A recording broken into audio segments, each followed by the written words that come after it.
dear students, welcome to the class of mathematics by Maninder Singh Sidhu. Today we are about to start a very important topic in this video, and that is vector algebra.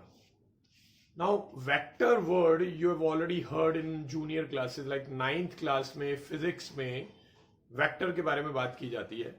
तो vector क्या होते हैं ये एक बार दोबारा से revise करते हैं. देखिए वेक्टर समझने के लिए हमें पहले क्वांटिटी समझनी पड़ेगी. क्वांटिटी किसे बोलते हैं? Anything around us which is measurable. किसी को भी अगर आप मेजर कर सकते हैं किसी भी यूनिट में तो वो क्वांटिटी होती है. जैसे मास या weight, distance, velocity, temperature, density, these are kind of things. जैसे टाइम भी हो गया, ये सब जो है ये क्वांटिटीज है. Alright, and quantities can be divided into two categories.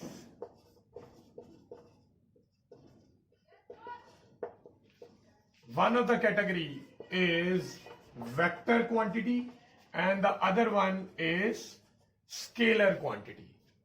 All right, so quantities are divided into two categories, vector and scalar. Vector quantities कौन सी होती हैं? Quantities having magnitude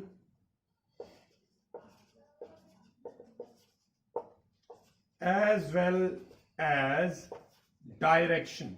Now whenever we say direction, that means एक fixed direction होनी चाहिए.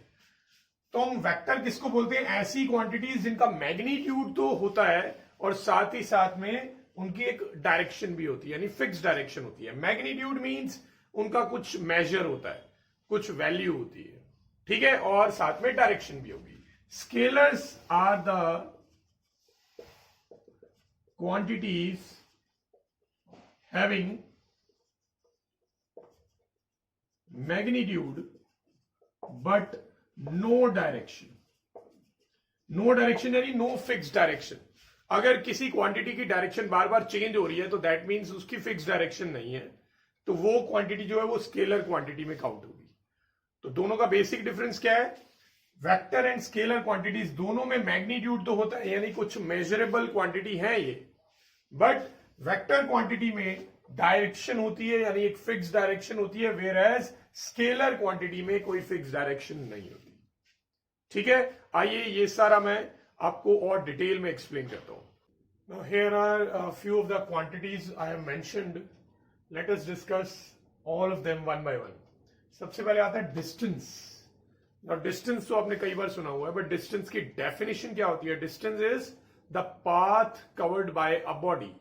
अगर आप एक point से दूसरे पॉइंट पे जा रहे हैं तो जो पाथ आपने ट्रेवल किया होगा, जो भी पाथ आपने ट्रेवल किया होगा, सपोज आप ये एक पॉइंट ए है, ये एक पॉइंट है बी, तो अगर आप ए से बी जा रहे हैं इस तरह से like this, then this is the path covered by a body. So the direction is not fixed because direction is changing. तो अगर fixed direction नहीं है that means इसे आप स्केलर क्वांटिटी कहेंगे. क्या इसका मैग्नीट्यूड होता है? यस. जब भी आप डिस्टेंस ट्रेवल करते हैं तो कुछ कितने किलोमीटर या कितने मीटर्स आपने डिस्टेंस ट्रेवल किया है वो मैटर करता है, बट उसकी कोई फिक्स डायरेक्शन नहीं होती है. सो दैट्स व्हाई डिस्टेंस जो है उसका मैग्नीट्यूड तो है बट डायरेक्शन नहीं है. And the quantities which are having just magnitude but no fix direction are called scalar. So distance is a scalar quantity. Now displacement, the difference between distance and displacement is distance is the path covered by a body, whereas displacement is the shortest distance between two points. अगर आपको ए से B तक shortest distance travel करना है then it will be in a straight line. ठीक है, तो straight line जो होता है वो शॉर्टेस्ट डिस्टेंस है. अगर आप सिर्फ एक स्ट्रेट लाइन में मूव किए हैं इनिशियल से फाइनल पॉइंट तक, सो दैट मीन्स आपने डायरेक्शन एक फिक्स रखी है, डायरेक्शन चेंज नहीं की. तो जब भी स्ट्रेट लाइन में डिस्टेंस ट्रेवल किया जाता है तो वो डिस्टेंस को हम डिस्प्लेसमेंट बोलते हैं. तो जो डिस्प्लेसमेंट होते हैं या उसका भी मैग्नीट्यूड होता है, बिकॉज हमें मालूम होता है कि कितना डिस्टेंस ट्रेवल किया है, and it also has a fixed direction. तो क्योंकि इसकी मैग्नीट्यूड भी है और फिक्स डायरेक्शन भी है तो इस वजह से ये एक वेक्टर क्वांटिटी है. ऑलराइट, आई होप ये क्लियर हो गया होगा। Now next one is time. ना टाइम की डेफिनेटली एक मैग्नीट्यूड होता है, एक वैल्यू होती है कि कितना टाइम हो चुका है वो आपको मालूम होता है, बट टाइम की कोई फिक्स डायरेक्शन नहीं होती है। अब यहां पे डायरेक्शन को लेके कई स्टूडेंट कंफ्यूज हो जाते हैं कि when we see a clock, उसके अंदर जो उसके हैंड्स होते हैं, minute hand and the hour hand, वो तो किसी डायरेक्शन में, पर्टिकुलर डायरेक्शन में पॉइंट कर रहे होते हैं। बेटा देखिए, वो जो क्लॉक है वो एक एनालॉग क्लॉक है, उसमें तो वो हैंड्स हैं, हैंड्स आपको टाइम बताने में हेल्प कर रहे हैं, बट वो टाइम की डायरेक्शन नहीं है। अगर वो डायरेक्शन होती तो मुझे बताइए कि जो डिजिटल क्लॉक होती है उसमें तो हैंड्स होते ही नहीं है, तो वो कहां से डायरेक्शन बताएगा। ठीक है, तो टाइम की कोई फिक्स डायरेक्शन नहीं होती है, whereas it has some magnitude, तो इस वजह से इसको हम बोलते हैं एक scalar quantity. Next one is speed. Speed का जो फॉर्मूला है वो फॉर्मूला एंड डेफिनेशन हम पहले से पढ़ते आ रहे हैं। Speed is the rate of change of distance. Rate of change of distance किसके अकॉर्डिंगली? टाइम के अकॉर्डिंगली। तो ये डिस्टेंस अपॉन टाइम इसका फॉर्मूला होता है, और हम ऑलरेडी पढ़ चुके हैं कि डिस्टेंस जो है वो एक स्केलर क्वांटिटी है, ठीक है, टाइम भी स्केलर क्वांटिटी है, तो इसका मतलब स्पीड जो है वो भी एक स्केलर क्वांटिटी ही है, क्योंकि उसकी एक फिक्स डायरेक्शन नहीं होती, बिकॉज इसमें हम डिस्टेंस ट्रेवल करते हैं, तो ये एक स्केलर क्वांटिटी है। Next one is velocity. Now what is the difference between speed and velocity? Same वही डिफरेंस है जो डिस्टेंस एंड डिस्प्लेसमेंट में था। डिस्टेंस में क्या होता था कि हम एक फिक्स डायरेक्शन में मूव नहीं कर रहे थे, जबकि डिस्प्लेसमेंट में एक फिक्स डायरेक्शन में मूव कर रहे हैं। Speed and displacement, speed and velocity में भी वही डिफरेंस है। स्पीड की डेफिनेशन है the rate of change of distance, whereas velocity की डेफिनेशन है the rate of change of displacement.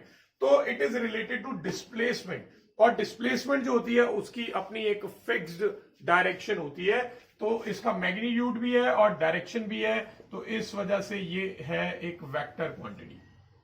Next one we are having is acceleration. Now what is the definition of acceleration? Acceleration की definition आप सब लोगों ने पढ़ी होगी 9th class में, वो होती है the rate of change of velocity. Velocity के चेंज होने का रेट। अब वेलोसिटी हम ऑलरेडी पढ़ चुके हैं कि वेलोसिटी एक वेक्टर क्वांटिटी है, तो इस वजह से एक्सेलरेशन भी वेक्टर क्वांटिटी होगी, क्योंकि इसकी एक फिक्स्ड डायरेक्शन होगी, तो this is also a vector quantity. Next we are having is force. ना फोर्स का फॉर्मूला आपने पढ़ा होगा m into A, mass into acceleration.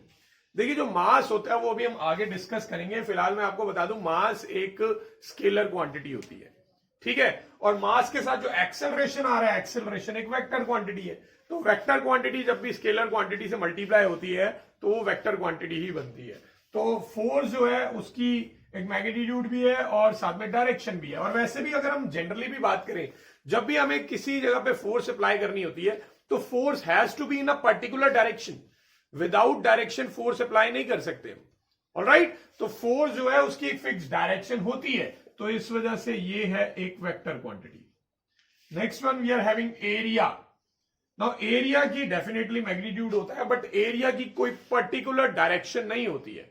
Area किसी एक फिक्स डायरेक्शन में नहीं रहता, एरिया तो पूरा थ्रू आउट फैला हुआ होता है, तो इसलिए एरिया की कोई फिक्स डायरेक्शन नहीं है, तो area is a scalar quantity. Next one is we are having is मास।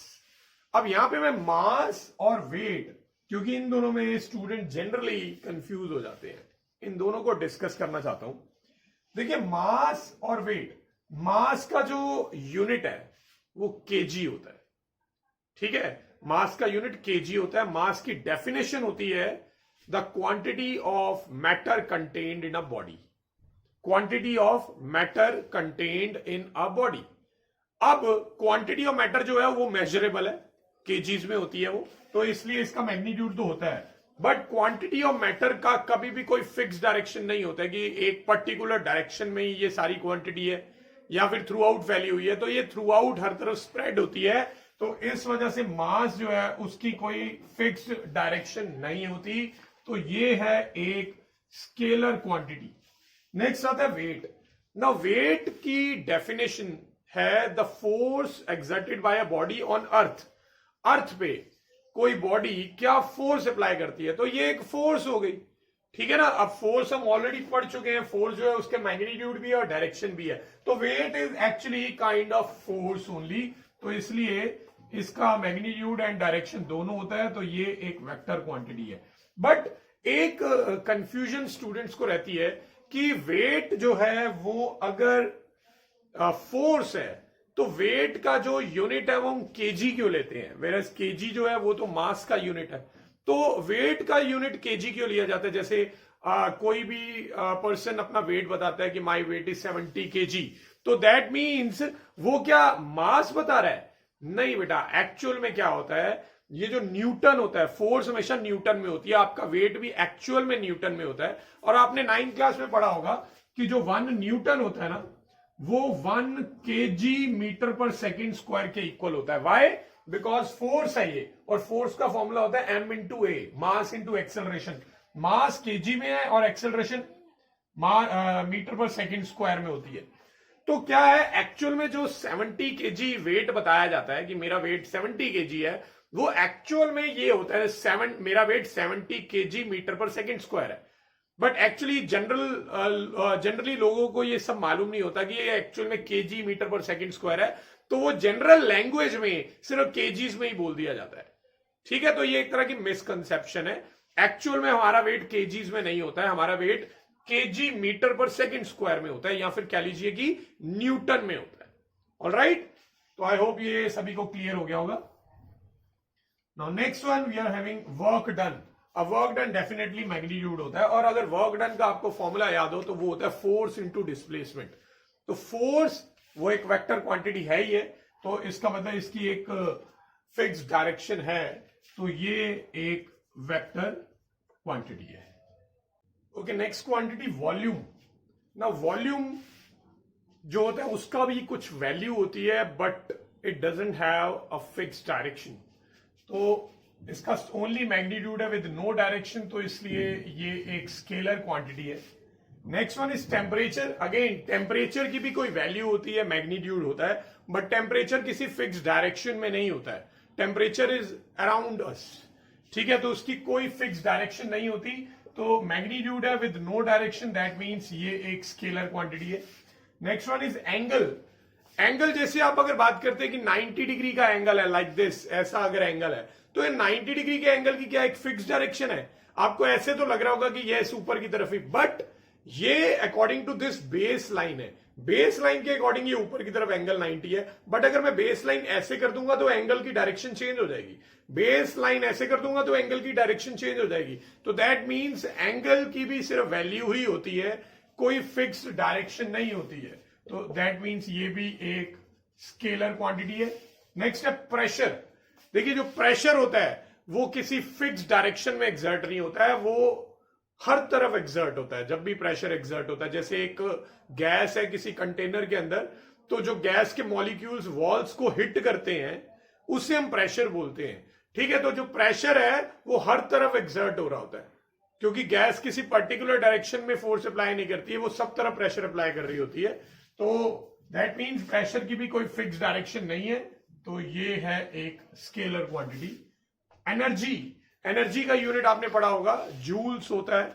ठीक है, अब एनर्जी की भी कोई फिक्स डायरेक्शन नहीं होती है, सिर्फ मैग्नीट्यूड होता है।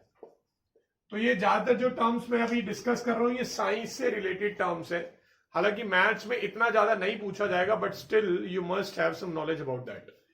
पावर, पावर का यूनिट आपने सुना होगा, वॉट होता है। ठीक है, और इसका फॉर्मूला होता है एनर्जी अपॉन टाइम।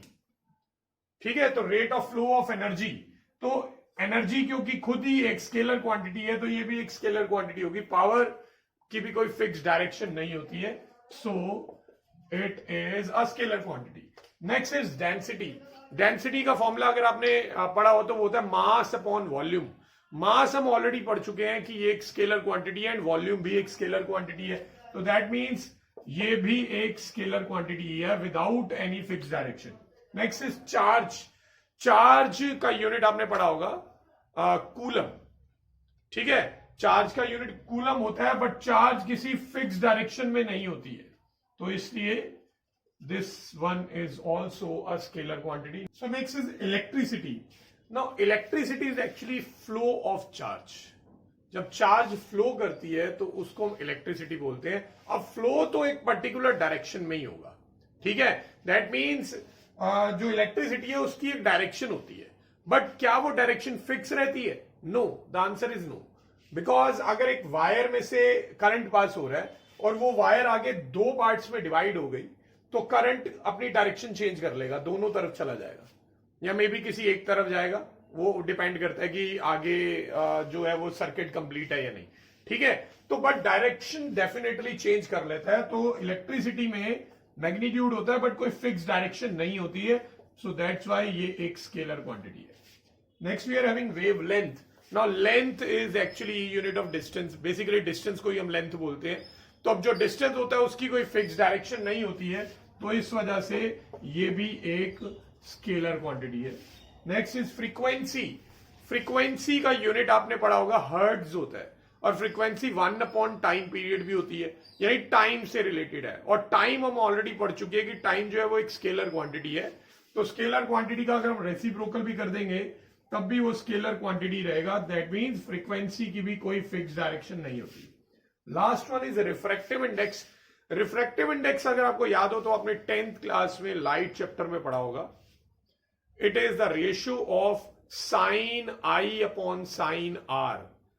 आई जो होता है वो एंगल ऑफ इंसिडेंस होता है और आर जो है वो एंगल ऑफ रिफ्रैक्शन होता है। तो इन दोनों में रेशियो कर देने पे कोई यूनिट नहीं आता है।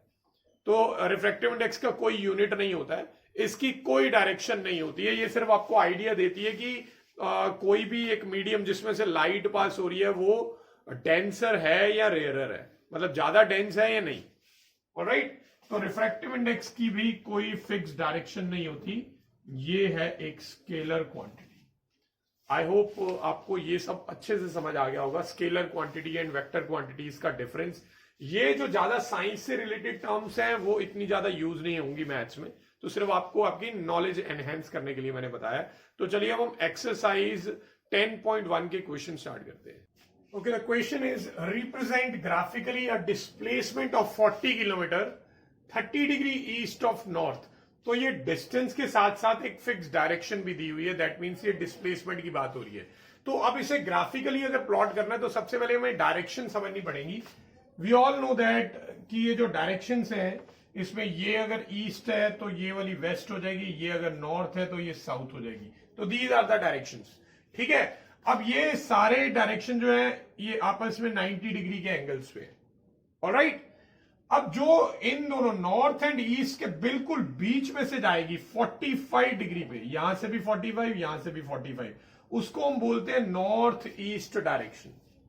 और ऐसे अगर यहां पे 45 पे जाए तो ये बनेगा नॉर्थ वेस्ट डायरेक्शन, ये बन जाएगा साउथ वेस्ट डायरेक्शन, और ये बन जाएगा साउथ ईस्ट डायरेक्शन। आप ईस्ट साउथ भी बोल सकते हो, उससे कोई फर्क नहीं पड़ेगा, ठीक है। But main important thing is कि ये सारे एंगल जो है वो 45 डिग्री के होंगे।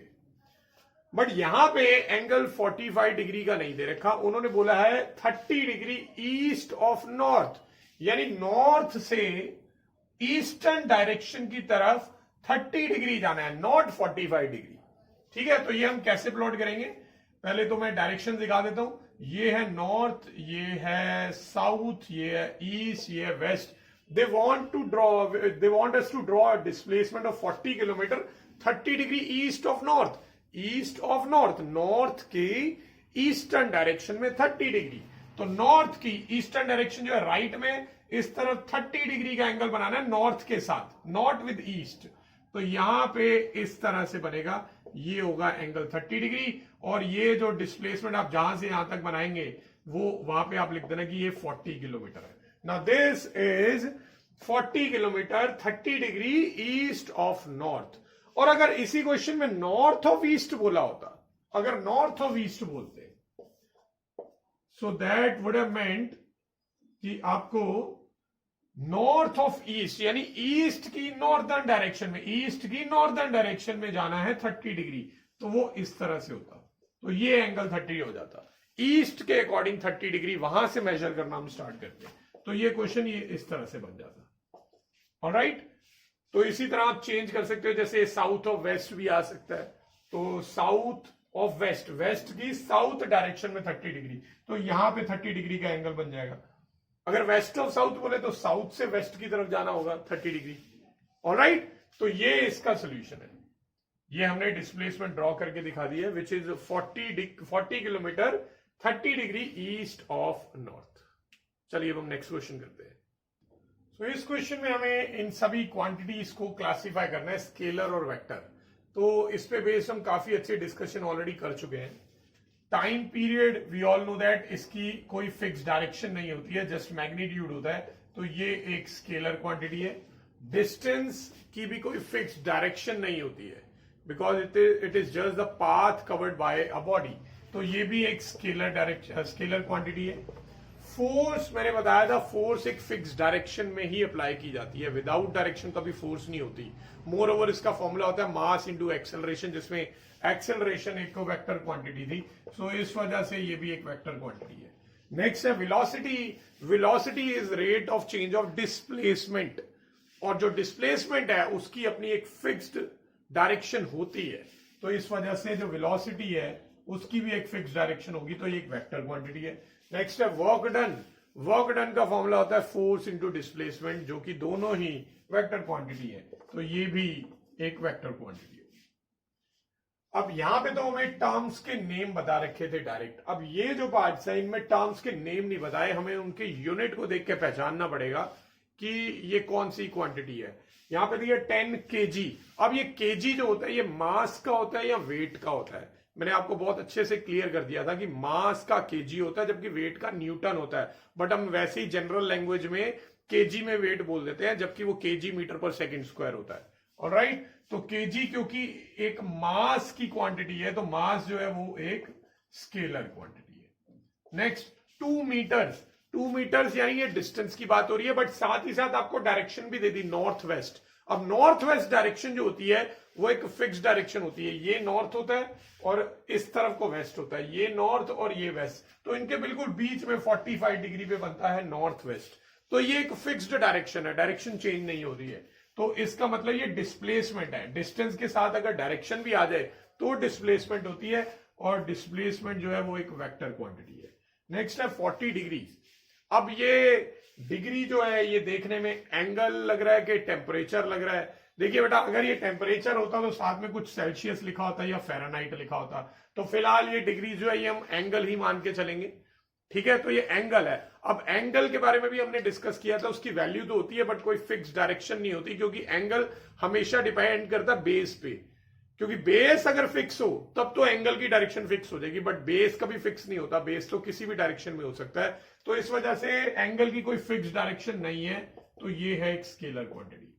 नेक्स्ट है 40 वॉट।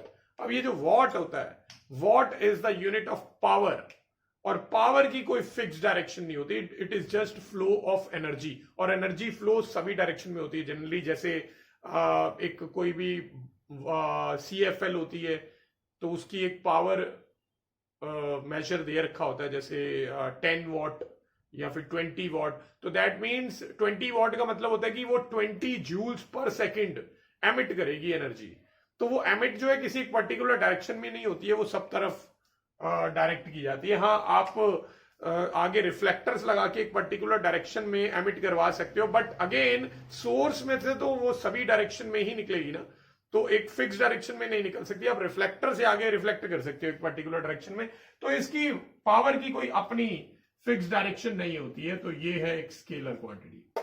नेक्स्ट है 10⁻19 कूलम। कूलम जो है वो एक चार्ज का यूनिट है, कूलम चार्ज का यूनिट है। हमने जो चार्ज है वो ऑलरेडी डिस्कस कर लिया था कि चार्ज जो है उसकी कोई फिक्स्ड डायरेक्शन नहीं होती, तो ये है एक स्केलर क्वांटिटी। लास्ट है 20 मीटर पर सेकंड स्क्वायर। देखिए, जो मीटर पर सेकंड होता है वो तो स्पीड या वेलोसिटी की डायरेक्शन होती का यूनिट होता है, बट मीटर पर सेकंड स्क्वायर आ जाए तो दैट मीन्स ये एक्सेलरेशन की बात हो रही है, और एक्सेलरेशन जो है वो होता है rate of change of velocity, और वेलोसिटी एक वेक्टर क्वांटिटी है, तो एक्सेलरेशन भी एक वेक्टर क्वांटिटी है। ये हमने पहले भी डिस्कस कर लिया था, जो भी मैंने टेबल बनवाया था, ठीक है। आई होप ये आपको अच्छे से समझ आ गए होंगे। चलिए अब आगे का टॉपिक करते हैं। ओके, नेक्स्ट हम पढ़ने वाले हैं टाइप्स ऑफ वेक्टर्स। तो देखिए, वेक्टर्स में सबसे पहले हम पढ़ेंगे को इनिशियल वेक्टर। देखिए जब भी हम ग्राफिकली वेक्टर को शो करते हैं तो हम हमेशा इस तरह से करते हैं, ऐसे एरो पॉइंट करते हैं इस तरह से, ठीक है। ये जो पॉइंट होता है इसको हम बोलते हैं इनिशियल पॉइंट, एंड ये जो पॉइंट होता है इसको हम बोलते हैं टर्मिनल पॉइंट, ऑलराइट। और ये इनिशियल से टर्मिनल पॉइंट के बीच की जो लेंथ होती है इसे हम बोल देते हैं लेंथ ऑफ द वेक्टर, और जिस तरफ भी एरो पॉइंट कर रहा होगा वो डायरेक्शन ऑफ द वेक्टर होगी, ऑलराइट। अब ये सब चीजों को ध्यान में रखते हुए हम इन सबको डिफाइन कर लेते हैं। को इनिशियल वेक्टर्स, ऐसे वेक्टर जिनका इनिशियल पॉइंट सेम हो, उसकी डायरेक्शन जहां मर्जी जा रही हो वेक्टर्स की, बट स्टार्टिंग पॉइंट सेम होना चाहिए। जैसे कि ये एक स्टार्टिंग पॉइंट है, यहां से एक वेक्टर इस तरफ जा रहा है, एक वेक्टर इस तरफ जा रहा है, एक वेक्टर ऐसे जा रहा है, ठीक है, और एक वेक्टर ऐसे जा रहा है। तो ये सारे वेक्टर जो है इनकी लेंथ जो है वो डिफरेंट है, डायरेक्शन भी डिफरेंट है, बट इन सबका इनिशियल पॉइंट जो है वो बिल्कुल सेम है, ठीक है। तो इन्हें हम बोलते हैं को initial vectors. Now collinear vectors क्या होते हैं? कोलिनियर वेक्टर ऐसे वेक्टर होते हैं जो पैरेलल या फिर एंटी पैरेलल हो, ठीक है। दैट मीन्स या तो ये वेक्टर्स, अब ये देखिए ये पैरेलल वेक्टर्स है, ऑलराइट, और या फिर ऐसा भी हो सकता है, एक ऐसे हो और दूसरा ऐसे हो, मतलब दोनों की डायरेक्शन ऑपोजिट है बट पैरेलल अभी भी है। तो ये पैरेलल वेक्टर है, ये एंटी पैरेलल वेक्टर है, ये दोनों तरह के पेयर को आप कोलिनियर वेक्टर बोल सकते हो। तो कोलिनियर वेक्टर्स के लिए लेंथ का सेम होना जरूरी नहीं है, magnitude of the vectors can be different, but दोनों वेक्टर जो है वो पैरेलल या फिर एंटी पैरेलल होने चाहिए। So next equal vectors. Equal vectors क्या होते हैं? ऐसे वेक्टर्स जो सेम डायरेक्शन में पॉइंट करें, यानी कि पैरेलल हो, सेम डायरेक्शन में भी पॉइंट होना जरूरी है, और उनकी लेंथ भी इक्वल होनी चाहिए। फॉर एग्जाम्पल एक ये वेक्टर है और दूसरा वेक्टर भी इसी डायरेक्शन में होना चाहिए, पैरेलल, और लेंथ भी सेम होनी चाहिए। अगर दो वेक्टर्स की लेंथ सेम है और उनकी डायरेक्शन भी सेम है, यानी कि पैरेलल है, तो ऐसे वेक्टर्स को हम इक्वल वेक्टर बोल सकते हैं।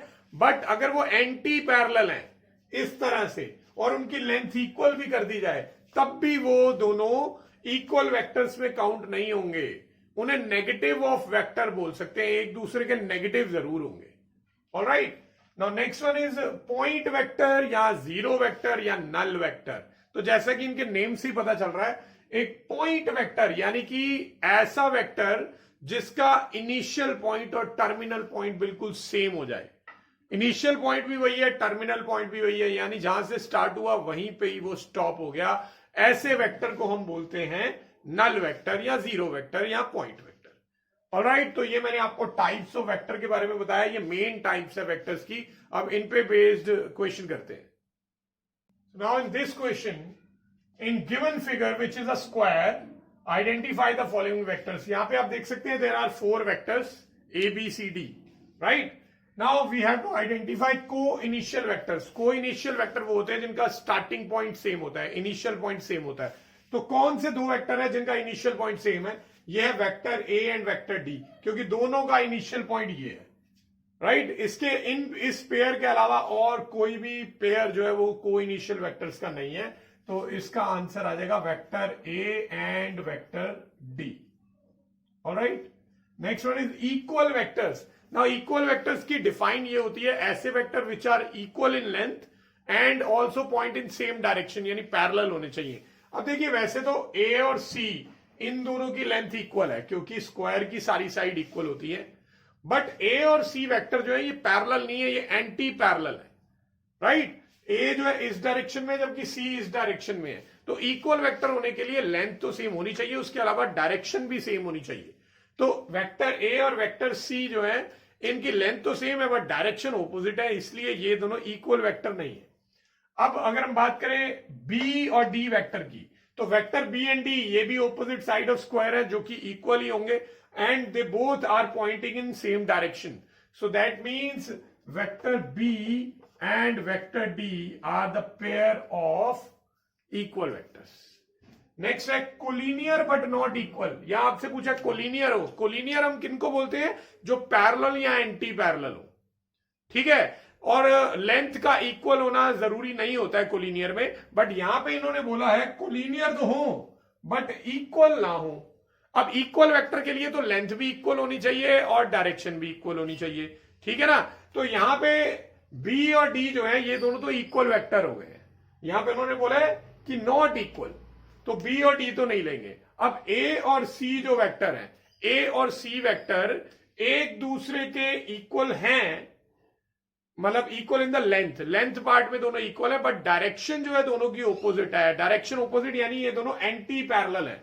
अब एंटी पैरेलल वेक्टर्स को क्या हम कोलिनियर बोल सकते हैं? Yes, anti parallel vector collinear होते हैं because they both point in opposite direction but they are parallel, ठीक है। तो ये कोलिनियर वेक्टर है बट इक्वल नहीं है, क्योंकि इक्वल होने के लिए लेंथ सेम होनी चाहिए थी और यहां पे लेंथ सेम नहीं है। तो vector A and vector C are pair of collinear vector which are not equal to each other, ठीक है। मैं एक और चीज आपको बताना चाहूं, ए एंड सी वेक्टर जो है ये दोनों एक दूसरे के नेगेटिव वेक्टर भी हैं। नेगेटिव वेक्टर की डिफाइन होती है ऐसे वेक्टर जो लेंथ में इक्वल हो बट एंटी पैरेलल हो, यानी दोनों ऑपोजिट डायरेक्शन में पॉइंट करने चाहिए, ऐसे वेक्टर्स को हम बोलते हैं नेगेटिव वेक्टर्स। आई होप ये क्वेश्चन क्लियर होगा। चलिए अब हम नेक्स्ट क्वेश्चन पे चलते हैं।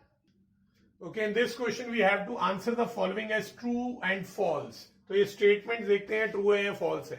First is vector A and minus of vector A R collinear. मैंने बताया था नेगेटिव वेक्टर किसे बोलते हैं। अगर ये है वेक्टर ए तो इसका नेगेटिव वेक्टर ये होगा, यानी इक्वल इन मैग्नीट्यूड होगा बट ऑपोजिट डायरेक्शन में पॉइंट करेगा, यानी कि एंटी पैरेलल होगा। तो क्या एंटी पैरेलल वेक्टर्स को हम कोलिनियर बोल सकते हैं? Answer is yes, anti parallel vector collinear होते हैं, ठीक है। तो ये उन्होंने पूछा था कोलिनियर होंगे, तो इसका आंसर है true, because anti parallel vectors are collinear to each other. मैं एक और चीज बताना चाहता हूं, जरूरी नहीं है कि ये एक के नीचे एक ही बनाना है। अगर ये वेक्टर ए है तो ऐसे आप माइनस ऑफ वेक्टर ए भी दिखा सकते हो, ठीक है, इस तरह से भी दिखा सकते हो, कहीं पे भी बना सकते हो मतलब। Okay, next, two collinear vectors are always equal in magnitude. Collinear vector किसे बोलते हैं? वो वेक्टर जो पैरेलल या फिर एंटी पैरेलल हो, यानी कि या तो इस तरह से हो पैरेलल या फिर इस तरह से हो, तो ये दोनों ही कोलिनियर वेक्टर्स के पेयर हैं। बट क्या इन दोनों की लेंथ का सेम होना जरूरी है? नो, लेंथ का कुछ लेना देना ही नहीं है। जब हम बात करते हैं कोलिनियर वेक्टर की तो उनका पैरेलल या एंटी पैरेलल होना जरूरी है, तो इस वजह से ये वाली जो स्टेटमेंट है वो है false. Next, two vectors having same magnitude are collinear, यानी कि वो कह रहे हैं दो वेक्टर जिनकी लेंथ सेम है वो हमेशा कोलिनियर होंगे, यानी कि पैरेलल या एंटी पैरेलल होंगे। नो, ऐसी तो कोई कंडीशन नहीं है। एक वेक्टर ये है और दूसरा वेक्टर ये है, दोनों की लेंथ जो है वो इक्वल हो सकती है, बट जरूरी नहीं है कि वो पैरेलल या फिर एंटी पैरेलल ही हो, तो ये होना जरूरी नहीं है। तो since it is not a necessary condition, ये फॉल्स है। Next, two collinear vectors having same magnitude are equal. दो वेक्टर कोलिनियर है, कोलिनियर का मतलब वो पैरेलल या फिर एंटी पैरेलल है, ठीक है। तो पैरेलल भी हो सकते हैं यानी कि इस तरह से, और एंटी पैरेलल भी हो सकते हैं यानी कि इस तरह से, बट उन्होंने बोला है कि उनका मैग्नीट्यूड भी सेम रखना है। तो चलिए मैं मैग्नीट्यूड सेम रख देता हूं, तो ये रहा दोनों का मैग्नीट्यूड सेम, और यहां पे भी कर लेते हैं, यहां पे भी मैं मैग्नीट्यूड सेम कर देता हूं। अब बताइए ये इक्वल वेक्टर है? बेटा देखिए इस केस में तो डेफिनेटली इक्वल वेक्टर है, ठीक है, बट इस केस में नहीं है, क्योंकि इस केस में ये एक दूसरे के नेगेटिव वेक्टर्स हैं, एंटी पैरेलल हैं। इक्वल वेक्टर होने के लिए मैग्नीट्यूड के साथ साथ वो पैरेलल होना जरूरी है, यानी सेम डायरेक्शन में पॉइंट करना जरूरी है। तो अगर दो वेक्टर कोलिनियर है और मैग्नीट्यूड सेम है तो वो इक्वल हो भी सकते हैं या नहीं भी हो सकते, या तो वो इक्वल होंगे या फिर वो नेगेटिव ऑफ ईच अदर होंगे। यानी this is not the necessary condition कि अगर दो कोलिनियर वेक्टर का मैग्नीट्यूड सेम है तो वो इक्वल ही होंगे। तो ये वाली स्टेटमेंट भी फॉल्स ही है। ऑलराइट, तो आई होप ये जितना भी हमने अभी किया इस क्वेश्चन में, इस क्वेश्चन से पहले ये हमने वेक्टर्स के बारे में बेसिक इंफॉर्मेशन गैदर की है। आई होप आपको ये अच्छे से समझ आ गई होगी। नेक्स्ट वीडियो में हम और डीपली वेक्टर्स को जानेंगे कि किस किस टाइप के वेक्टर होते हैं और कैसे कैसे रिप्रेजेंट किए जा सकते हैं। सो तब तक keep practising and thanks for watching.